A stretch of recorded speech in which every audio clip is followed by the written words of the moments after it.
for the NDA and to keep the facts hidden forever. That's what they wanted to do.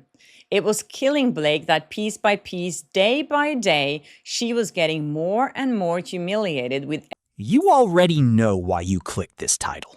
Don't even pretend. You saw Justin finally break silence, and your stomach did that thing, that little flip, because you've been waiting. We've all been waiting, watching Blake's team spin, watching Ryan joke his way through late night like nothing happened, and now the walls are closing in. And look, I need you to stay with me here because this gets dark fast, darker than People magazine wants you to believe. Here's what happened, and I'm not going to dress it up. So Blake was really pushing for the NDA. Blake Lively pushed hard for an NDA. That's the first thing you need to understand. Not a standard Hollywood settlement where both parties walk away and quietly hate each other. No, she wanted Justin Baldoni silenced permanently, legally muzzled, contractually forbidden from ever telling his side. And you already know what I'm about to say. If someone is innocent, why are they so desperate to lock your mouth shut? Why the panic? Why the legal stranglehold? Actually, wait, let me rephrase that. Because the NDA wasn't just about protecting her feelings. No, this was strategic, calculated. Blake's team knew the truth would destroy her. And they were right.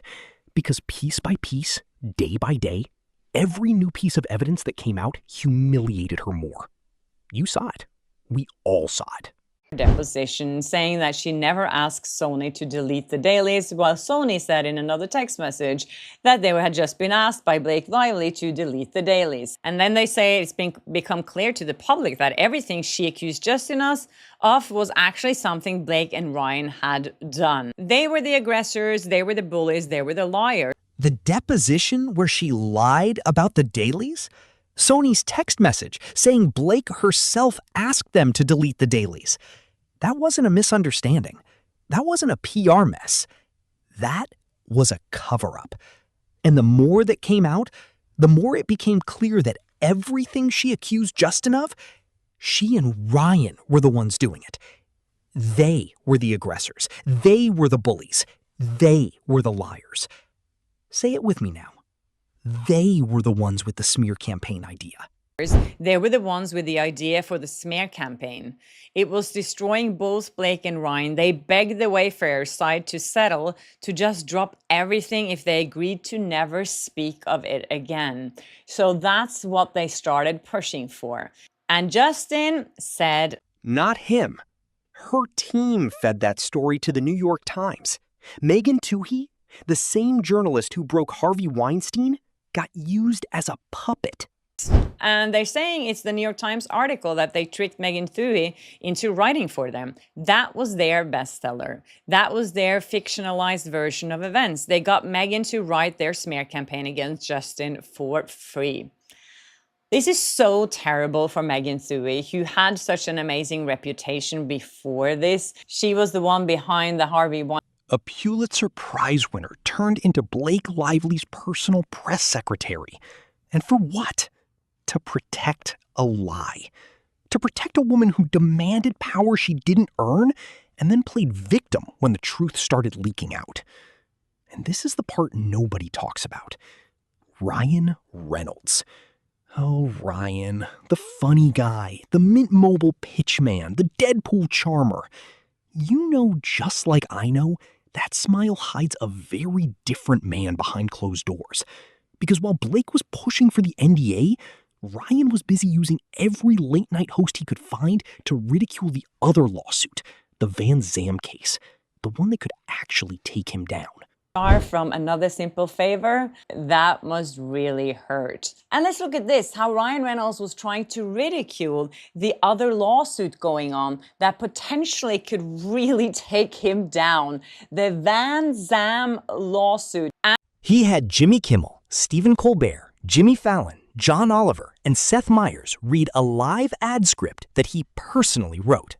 She sent me this video of all the late night hosts. Jimmy Kimmel, Stephen Colbert, Jimmy Fallon, John Oliver, and Seth Meyers.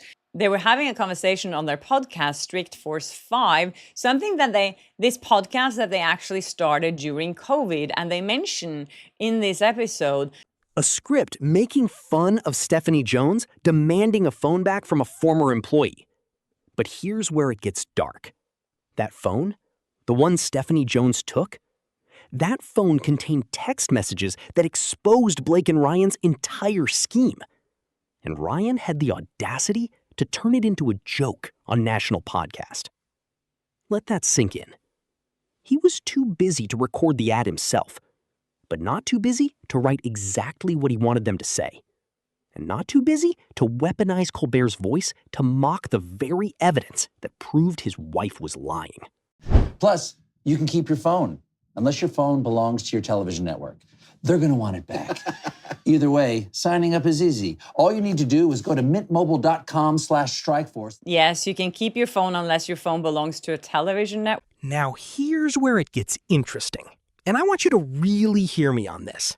Blake and Ryan begged the Wayfarer side to settle. Begged! They wanted Justin to walk away, sign the NDA, and never speak again. That was their dream scenario. Hide the facts forever. Control the narrative permanently. But Justin said no. And here's the thing most people don't understand. Some insiders believe it was Justin's wife, Emily, who stood up and said absolutely not. Remember when Ryan wrote that fake apology statement for them to sign? The one blaming themselves for the tone-deaf PR during the movie release? Emily stepped in and killed it. They say here that some people suspect it was Emily who once again stood up to Ryan. Because again, the more that comes out, the more it sounds like the case wasn't really about the interaction on sets between Blake and Justin. Things like that happen every day on sets, and people move past them. It was about power, about Blake demanding power, and Ryan getting involved with his insane rants and threats is really what escalated things. And it took Emily's strength to finally say enough to the insanity. She said, "No way." We've seen those text messages. She's been the backbone pushing back against Blake and Ryan's insanity the whole time. It's what they started pushing for. And Justin said no. Some people suspect it was Emily who once again stood up to Ryan. Emily, as you know, is Justin Baldoni's wife. And we know that she got involved when Ryan Reynolds wrote that statement. Remember that statement he wrote for them that he wanted them to sign and give? And look, I'm going to slow down here for a second, because this part matters. The case was never really about what happened on set between Justin and Blake. Things like that happen every day in Hollywood. People move past them. This was about power. Blake demanding power she didn't have. Ryan getting involved with his insane rants and threats. That's what escalated everything. That's what turned a workplace disagreement into a federal case. And it took Emily's strength to finally say enough is enough. So when Blake begged Wayfarer to let her drop the remaining 3 claims, Justin's lawyer said, actually, let me be precise. He told Wayfarer this could be the end, but only if the NDA was dropped. When Lively begged Wayfarer to let her drop the remaining 3 claims, Friedman told Wayfarer this could be the end. And Wayfarer agreed to allow her to drop the claims, but only if the NDA was dropped. Justin did not want to be silenced about the hell he had been put through. No deal unless the NDA is gone. And Lively's side hated it, but Justin refused to be silenced about the hell he'd been put through. No deal unless the NDA is gone. And Blake's side hated it. They were furious, but they were in no position to resist. That's why Justin agreed to that weird deserve to be heard language in the settlement. Was in no position to resist. This is why Justin was okay with the deserve to be heard language, because from his point of view, everyone deserves to be heard even if they're utterly wrong. And the person says that now Justin walks away being able to tell the truth. That's all he... Because from his point of view, everyone deserves to be heard. Even people who are utterly wrong. Even people who tried to destroy him publicly. Even Blake. Now here's what terrifies Blake's team. And I mean genuinely terrifies them. Justin walks away able to tell the truth. That's all he ever wanted. His own attorney said it. All Justin wants is the truth to come out. Some people think he's naive for that belief. The truth. Some people think he's naive for this belief because mainstream media is captured by money. People magazine and other barely even try to fact check stories. They print things clearly untrue. But here's the thing, if Justin does write a book about this, They say mainstream media is captured by money. People magazine won't fact check. The Hollywood Reporter prints what they're told. And you know what? Those people aren't wrong. But here's the difference. Blake already published her story. The New York Times article was her version, her fictionalized bestseller. She got Megan Twohey to write her smear campaign for free. Justin's book, if he decides to write it, it will be titanic. So Blake has had her big story published already. But Justin's book, if he decides to do it, will be absolutely titanic, especially if he enlists the help of content creators who were tracking this from the beginning, because it's not just about him. It's about Hollywood power, about money, about manipulation, and not just because of the drama, because this isn't just about him anymore. It's about Hollywood power, about money, about manipulating the mainstream media, and about how a small band of truth seekers, you, me, the content creators who tracked this from the beginning, became obsessed with figuring out what was actually happening. Voices from across the political spectrum ended up siding with Justin once they looked at the facts. Conservatives and liberals, Candace Owens and Megyn Kelly and Billy Bush all ended up on the same side. true. Katie from Without a Crystal Ball is the one who found out about the Van Zam Sham lawsuit. And that was a major discovery and really helped Justin Baldoni's team. And they continue. Bigger platforms like Megyn Kelly, Candace Owens, and Billy Bush even got involved. And a major Whitney Cummings said it best. She never thought Blake Lively and Ryan Reynolds would be the people that united this country. But they did. that Blake Lively and Ryan Reynolds would be the people that united this country, and it has happened. The most liberal people I know are now obsessively following Candace Owens for her take on journalism on the situation. Thank you, Ryan and Blake, for having such a terrible personality that we are now Their terrible personalities brought us together. And that is delicious. That is justice. That is the universe balancing the scales.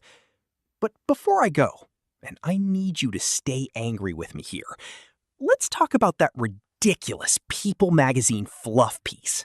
So People magazine did this story saying, see photos of every time Blake and Ryan packed on the PDA. The Deadpool actor and Gossip Girl star married in 2012 and share 4 kids. That is this news.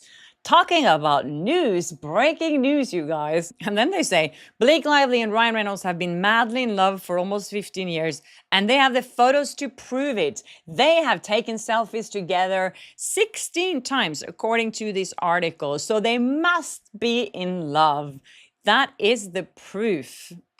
The one where they posted 16 photos of Blake and Ryan packing on PDA to prove they're still in love. 16 selfies. That's their evidence. That's their breaking news. Blake Lively and Ryan Reynolds have been madly in love for almost 15 years, and we have the photos to prove it. Really? That's the bar now? A couple of Instagram selfies proves a healthy marriage? Meanwhile, Ryan won't even post his wife on his main grid. Why didn't he post that on his Instagram grid? As I said before, if you really want to show the world that you love your wife, why do you just put her on stories so she disappears after 24 hours? Why can't you just make a real post about it so people know that you're actually still married? Because all the photos that we've seen Ryan post in regards to his love for his wife are old photographs. We've seen them before. I think the one he posted on Mother's Day was from Niagara Falls or something like that. Of course they weren't there. Of course they weren't there the other day. Mother's Day? He put her on his story. Disappears in 24 hours. Old photos from Niagara Falls. Nothing current, nothing real. And here's my question to you. And I want you to answer this in the comments because I genuinely want to know what you think. If Ryan Reynolds is so proud of his wife, so in love, so desperate to prove the world wrong about them, why won't he post her picture where it stays? Why won't he look at the camera and say her name without a punchline attached? Why does every public statement feel like damage control instead of devotion? You know the answer. We all know the answer. They're terrified. Not of Justin, not of the lawsuit. They're terrified of the truth. Finally having a voice that can't be bought, bullied, or buried. Justin broke his silence. And Blake's team? They're not terrified of him. They're terrified of you. Because you're the one who's going to share this video. You're the one who's going to comment. You're the one who's going to make sure the truth spreads faster than any PR team can stop it. So go ahead. Do what they don't want you to do. Comment below. Do you believe Justin's version or Blake's? And don't sugarcoat it. They're counting on you staying quiet. Don't prove them right.